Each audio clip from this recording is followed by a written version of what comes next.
Coucou tout le monde, j'espère que vous allez bien. Bon, je vous les avais promis une petite story hier par rapport à la circoncision de Kaden pour répondre un peu à vos questions. Parce que j'ai énormément de messages de mamans qui doivent le faire pour leur loulou et qui ont hyper peur. D'autres personnes qui se disent, attends, il est un peu grand et tout, est-ce que c'est pas chaud et tout ça. Donc, pour vous dire, moi j'étais hyper stressée aussi. Mais en fait, ce n'est pas que. En fait, en réalité, ça fait très longtemps que je voulais faire la circoncision de Kaden et j'ai jamais eu le courage. Je suis honnête avec vous. J'avais pas le courage, j'avais trop peur en fait. Je sais pas pourquoi, j'avais peur qu'on anesthésie mon fils, etc., etc. Surtout que moi, l'hôpital avec Kaden, ça me rappelle que des mauvais souvenirs.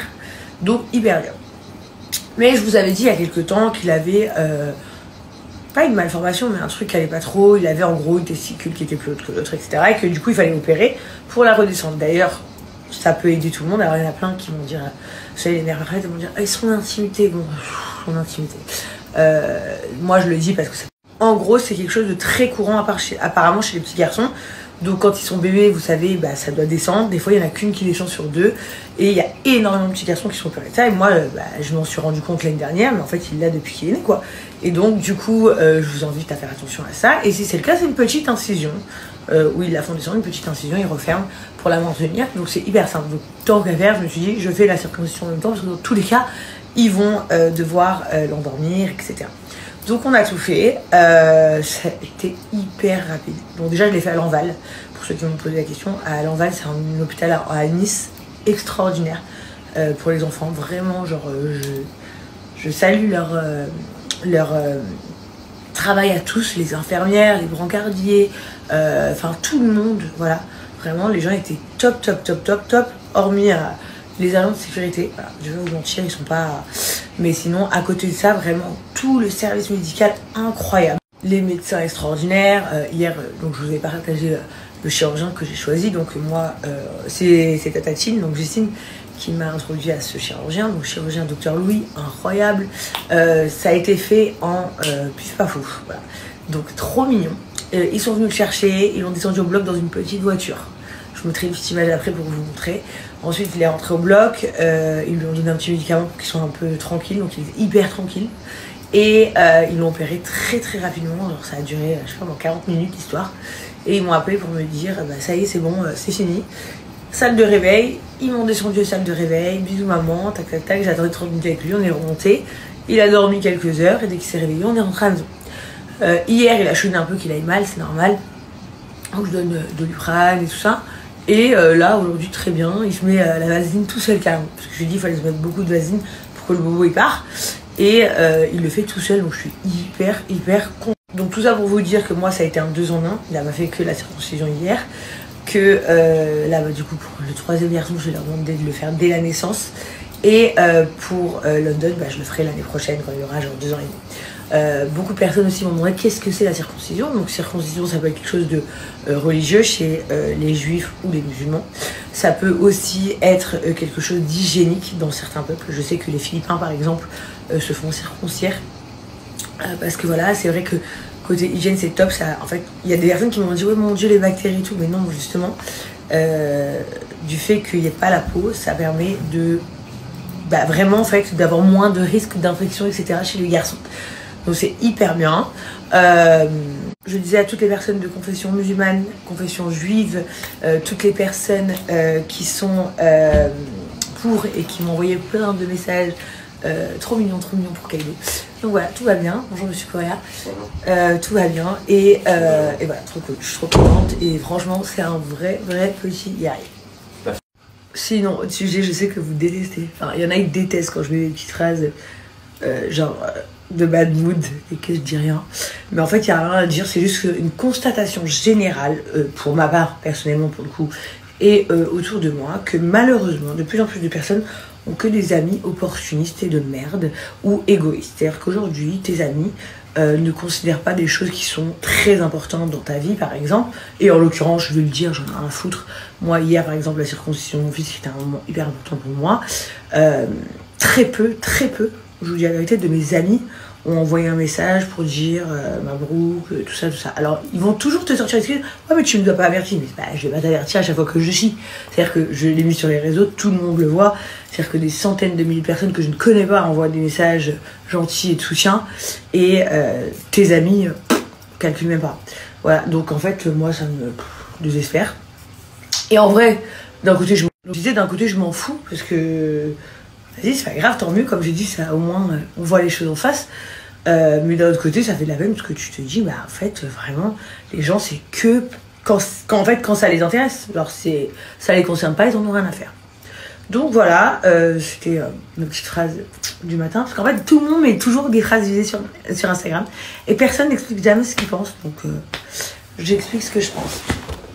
Qu'est-ce que j'ai d'autre à vous raconter? Bah, comme d'hab, hein, pas trop présente sur les réseaux, vous savez, mais ça, vous me le reprochez tous, mais d'un autre côté, je crois que vous avez capté le délire, le mood, en fait. Le mood, il est vraiment que... c'est plus trop mon mood, la vérité, genre... genre prétexte que tu gagnes bien ta vie, donc tous les jours ta vie elle est trop géniale. Non. Après, la vérité aussi en parallèle, il y a plein de trucs trop géniaux, chouettes que je fais, genre des restos sympas, des activités sympas et tout que je fais, que je partage pas non plus, parce qu'en fait je me dis, mais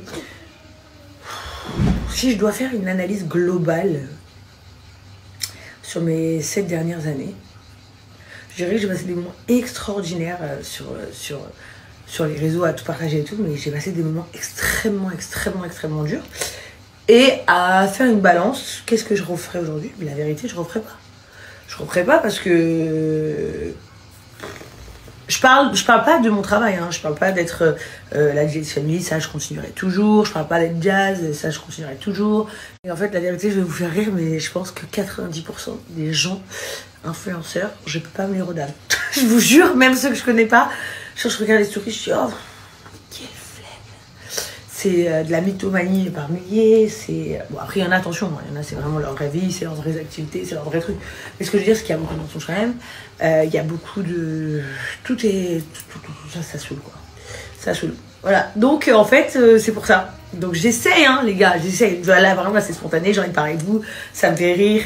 Je vous donne mon point de vue, je sais que ça va vous faire rire et tout. Mais not everyday, en fait. J'ai pas de mood de everyday comme avant. Par contre, en revanche, je suis censée tourner. Ça vous permet de suivre notre vie et tout. Donc ça j'adore. Après, en plus, pour le coup, en ce moment, ça va super bien. Hein.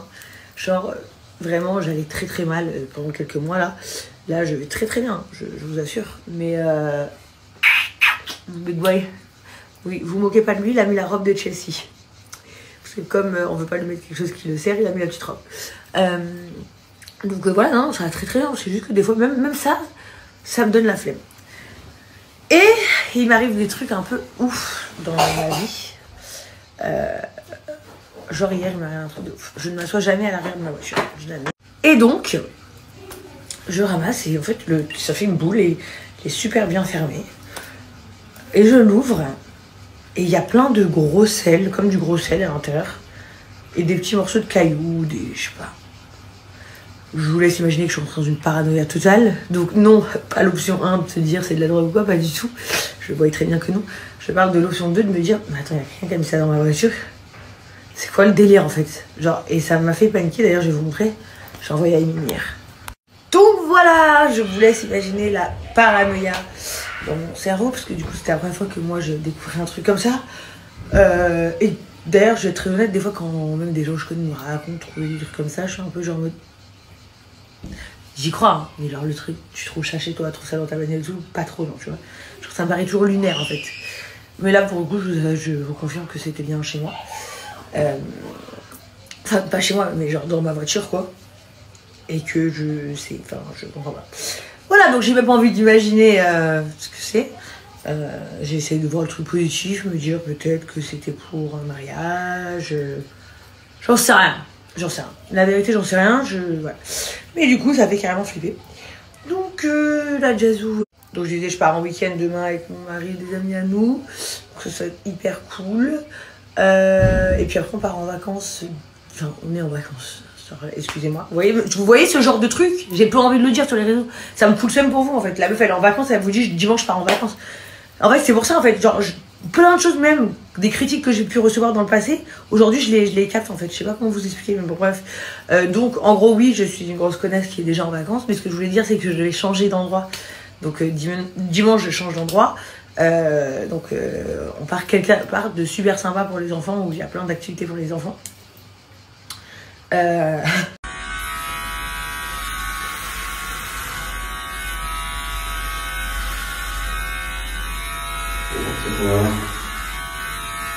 Tout va bien aussi. Tout va bien. Non.